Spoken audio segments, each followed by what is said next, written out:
The big release this week is Zack Snyder's Justice League, coming exclusively to HBO Max on March 18th. If you don't know the history of this movie, then you must not be a huge comic book film nerd like me, or the millions on Twitter that really ended up making this movie happen.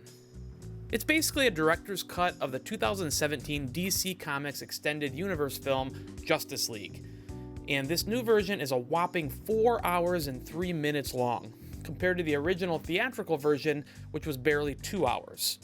Director Zack Snyder, who previously brought us other DCEU films like Man of Steel and Batman v Superman: Dawn of Justice, was in post-production on Justice League back in 2017 when, tragically, his daughter committed suicide. Snyder left the film to be with his family, when an uncredited Joss Whedon stepped in to finish the film for Warner Brothers.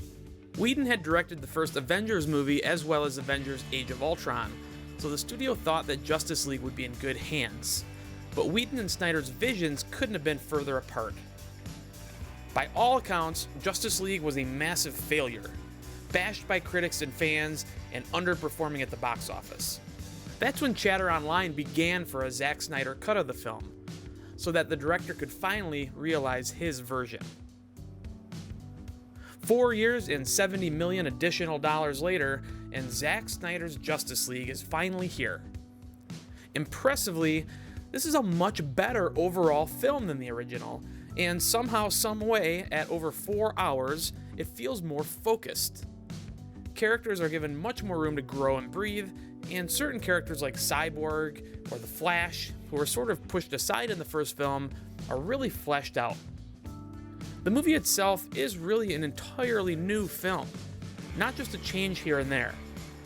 The coloring is different, scenes play out differently, and the story even manages to go in new directions. By and large, fans who have been clamoring for this version will be excited and pleased with the outcome. Now, the story still has its problems. Yet another supervillain looking to destroy Earth for no real reason, and I've had my problems with Snyder's darker, more dreary version of Superman for years now.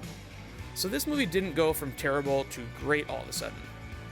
However, it is a vindication for the director, who clearly put everything he had into this movie, and he even dedicated it to his daughter.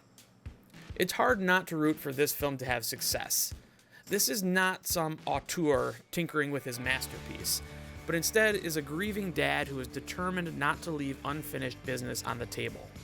I gave the original Justice League a C-, but I give Zack Snyder's Justice League a solid B. Also in theaters this week is the spy thriller The Courier, starring Benedict Cumberbatch and Rachel Brosnahan.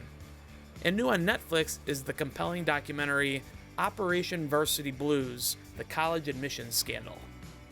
My reviews of both of these films can be found on our site. For more detailed reviews of these and other movies, please check me out on Rotten Tomatoes. You can go to the site, search the critics list to find Tom Santilli, and you can scroll through all of my recent and not so recent reviews. Another good way to find my stuff is to follow me on Twitter @Tom Santilli, or go to the website movieshowplus.com.